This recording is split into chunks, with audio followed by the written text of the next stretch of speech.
Hi guys, today I will be sharing how to make fruit cocktail upside down cake. And this is the end product that you will have once you follow the recipe.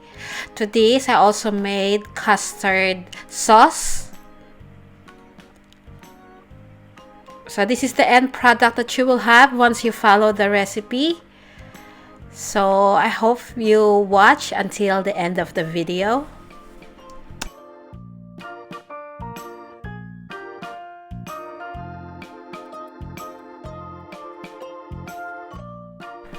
So here I've got the fruit cocktail. It is 484 grams. This is my baking paper that I lined with parchment paper. So here I'm putting the cherries in the center.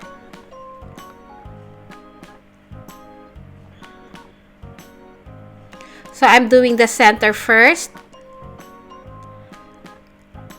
And then I'm gonna work my way on the outer part. You don't have to do this process. You can just dump all the fruit cocktail and then just spread it evenly if you don't have a lot of time. So do this until you finish up with the fruit cocktail.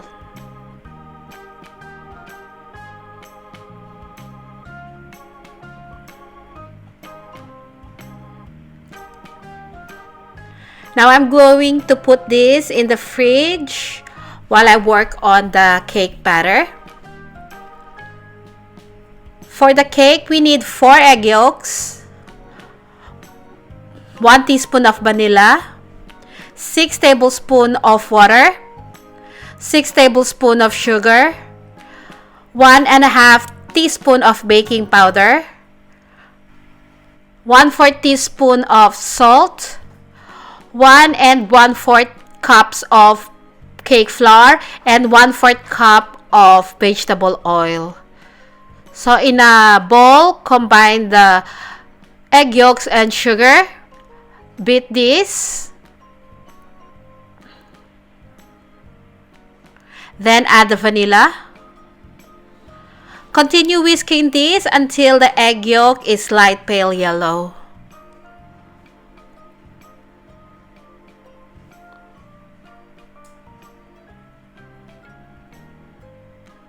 Just like this. Now add the water.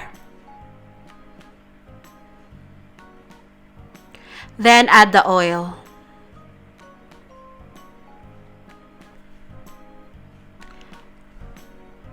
Now we're going to sift in the dry ingredients. So that's the cake flour, baking powder, and the salt.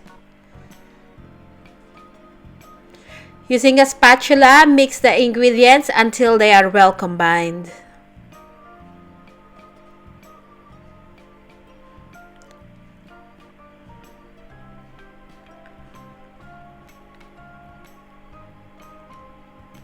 Now set this aside. We need 4 egg whites,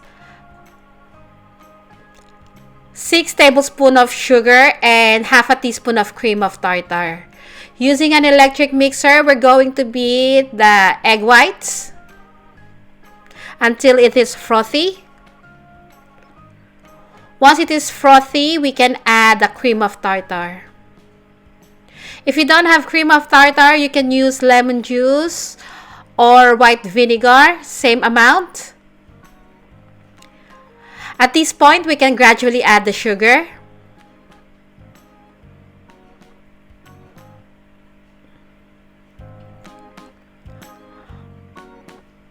Once the sugar is all in, continue beating on a high speed until we reach stiff peak stage. And this is now the stiff peak stage. By the way, your oven should be preheated at 160 degrees Celsius. Now we're going to combine the meringue and the egg yolk batter. Add the meringue into additions using the folding method.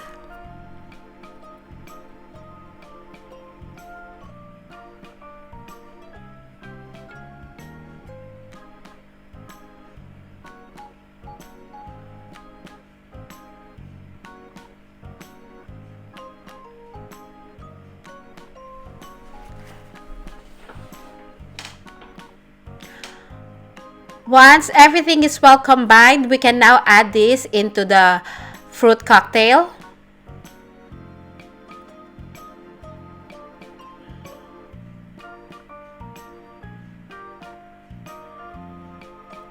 And then we're going to bake these in a preheated oven at 160 degrees Celsius for about 45 to 50 minutes, or until when you insert the skewer in the middle and the skewer comes out clean. Before baking, give it a light tap.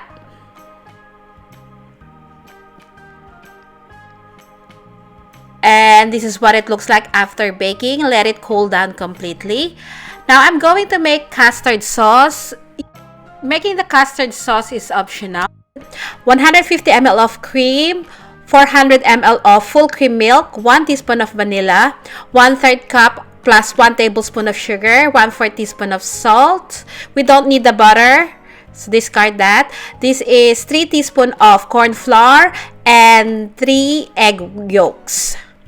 So the process is really easy. We're going to combine all the ingredients. So that's the milk, full cream milk. This is whipping cream, but you can use all-purpose cream for this. That's the sugar, vanilla. You can add the vanilla last, it doesn't matter. Salt, the corn flour or cornstarch. Again, that's 3 teaspoons. And the 3 egg yolks. Using a whisk, we're going to mix the ingredients together.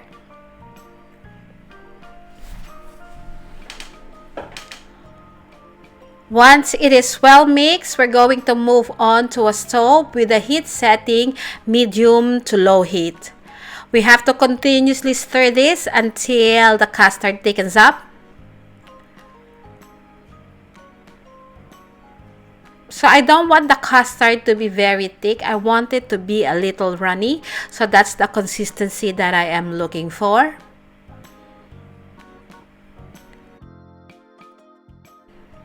And this is the consistency that I'm after. When you run your finger on the spatula, the custard don't come together very fast. Transfer this in a heat-proof bowl and then cover the custard with cling wrap on top so it doesn't form a skin. Just like so.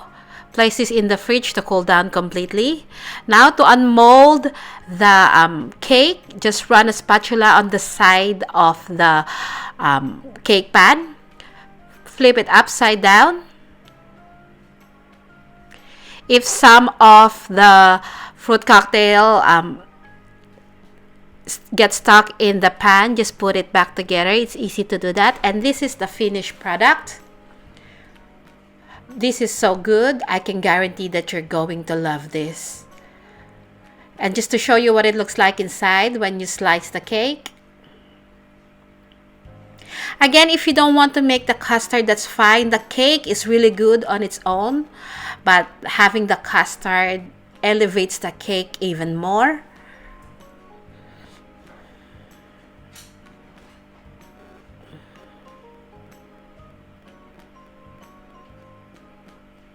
The cake is very light and fluffy.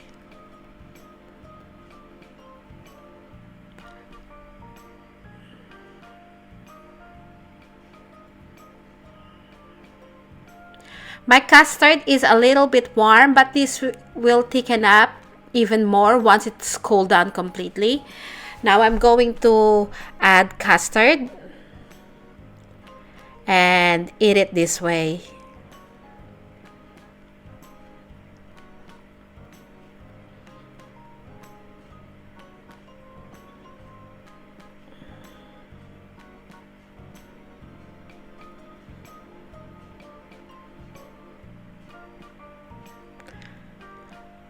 This is really good. As I said, it's worth a try. Thank you so much for watching, and I'll see you again next week. Bye.